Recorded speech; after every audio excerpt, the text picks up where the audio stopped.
O nosso objetivo aqui, então, é construir uma planilha de resultado de pH de amostra com incerteza, né? Lembrando, mais uma vez, nós não temos incerteza sozinha, a incerteza precisa do resultado. Então, na verdade, nós construímos planilhas de resultado e esse resultado tem a certeza acompanhada. Primeiramente, eu vou começar analisando aqui a equação do mensurando a qual eu vou trabalhar. Toda planilha de resultado que eu quero construir, eu vou estabelecer uma equação de mensurando. Então, veja bem, o pH de uma amostra, qualquer matriz que seja, esse modelo vale para qualquer matriz, certo? Vai ser dado por pH em condições de repetibilidade. Que variável é essa? Bom, pH em condições de repetibilidade é aquelas repetições de ensaio que eu faço em condições de repetibilidade. Mesmo analista, mesmo instrumento, mesmas condições, mesmo tempo, intervalo de tempo curto, certo? Então, essa primeira variável descreve essa grandeza, essa pH de repetibilidade. Aí eu tenho 3 correções que vão corrigir o resultado do meu pH em condição de repetibilidade.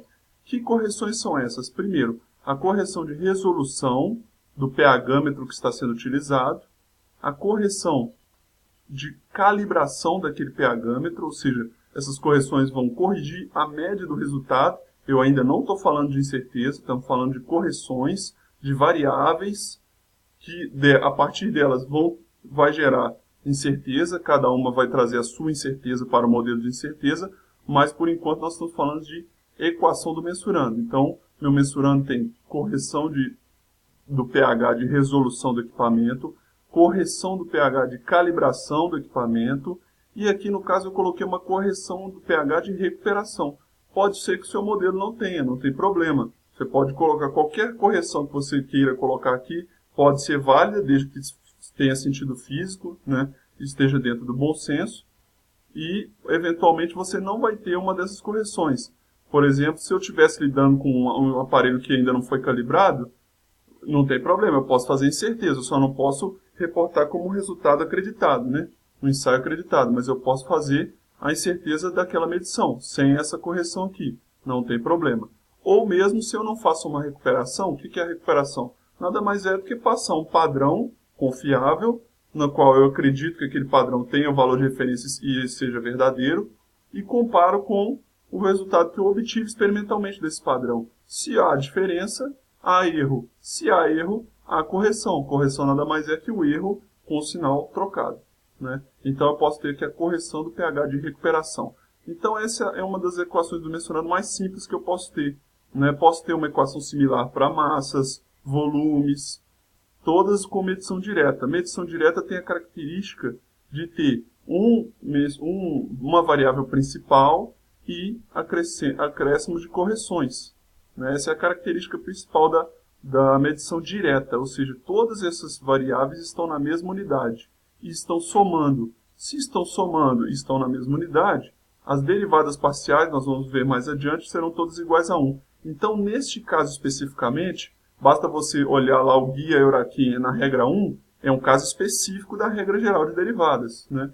Nesse caso específico, todas as derivadas são iguais a 1, nós não vamos precisar preocupar com os coeficientes de sensibilidade, que são as derivadas parciais.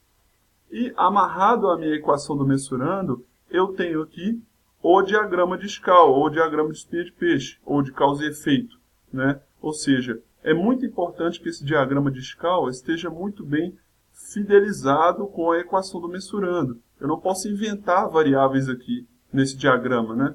Eu não posso, por exemplo, colocar aqui incerteza de operador, porque na verdade não existe essa variável operador, né? Pelo menos não no meu modelo, e não tem sentido físico, né? Eu teria que dar um nome a ela. No caso de representar repetições de medida, eu tenho uma variável aqui, ó, que é o pH em condições de repetibilidade. Então, se o operador executou com uma variabilidade muito grande o experimento, a variável que vai refletir essa forma errada de fazer, ou a forma de grande variabilidade, que eu não sei se é errada, né, cada caso é um caso, vai aparecer na pH de repetibilidade, tá certo? Então não há necessidade de inventar variáveis aqui. Repare que meu diagrama de escala, ele é todo fundamentado em variáveis. Poderia fazer por incerteza também? Poderia, mas eu prefiro fazer por variáveis, para que não haja confusão entre variáveis e incerteza, né? Aqui eu tenho o pH da amostra, e aqui eu tenho cada variável que vai interferir no processo diretamente. O pH em condição de repetibilidade e as suas correções devido ao sistema de medição ou devido ao próprio procedimento de medição, né? Então isso é muito importante. Veja, cada variável que aparece aqui aparece também na equação do mensurando, não é nada inventado. E daí como é que nós vamos fazer a planilha de incerteza, né? Bom, para fazer essa planilha de incerteza, eu vou começar traçando algumas colunas aqui que eu acho importante considerar, que facilita a visualização do que está acontecendo, né, para você avaliar a sua planilha. Então a primeira coisa que nós temos que ter é grandeza, ou seja, qual a grandeza que está sendo trabalhada. Nessa coluna grandeza, eu vou listar as grandezas, ou pelo menos a sigla delas, né, para que eu identifique o que está sendo trabalhado. E aí, a próxima coluna vai ser o quê? Vai ser o valor médio das grandezas, tá certo? Valor médio. Você pode até alterar o tamanho das colunas, mas no momento eu não vou fazer isso, porque eu vou continuar o raciocínio de que é cada coluna que eu vou colocar nessa planilha.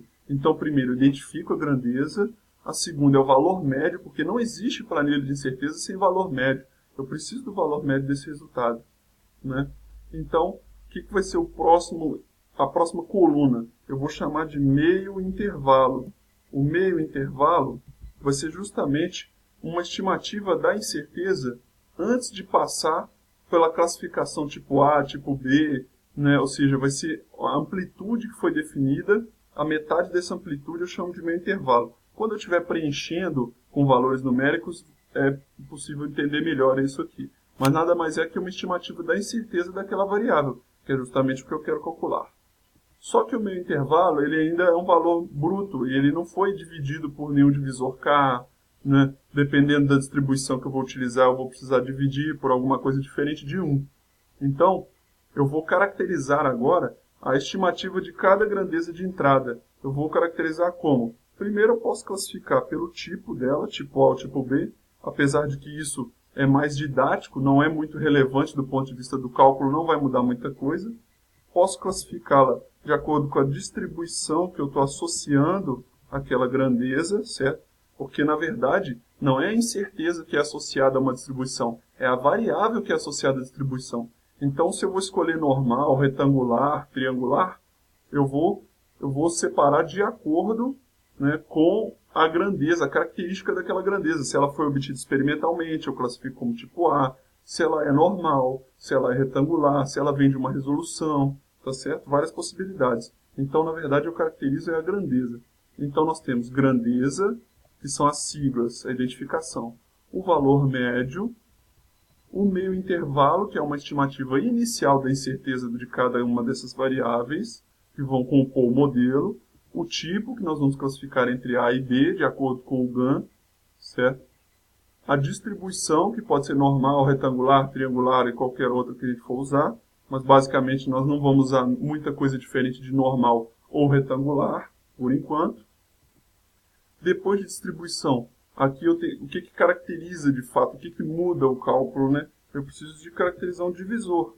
Então, pela estimativa de incerteza inicial, eu vou dividir por um dado divisor dependendo da distribuição que eu utilizar, para que eu encontre uma estimativa de incerteza padrão. Incerteza padrão, que vai ser a próxima coluna. Então, só resta o coeficiente de sensibilidade. Coeficiente de sensibilidade.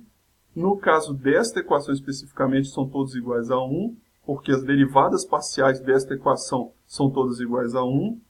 E depois de coeficiente eu tenho uma coisa que chama contribuição. Não confunda contribuição. O conceito de contribuição é justamente o produto da incerteza padrão pelo seu coeficiente de sensibilidade. Então eu vou, nesse momento, parar nessas colunas e vou te mostrar aqui mais uma vez quais colunas você vai construir. Ó. Grandeza, valor médio, meio intervalo, o tipo, a distribuição que eu vou associar, o divisor que vai estar associado com a distribuição daquela grandeza ou daquela variável, a incerteza padrão, que vai ser o meio intervalo dividido pelo divisor, o coeficiente de sensibilidade e a contribuição, que é o produto da incerteza padrão pelo coeficiente. Vou parar por aqui nesse momento, nós vamos continuar no próximo vídeo a construir essa planilha de incerteza da medida de pH de uma amostra de ensaio químico.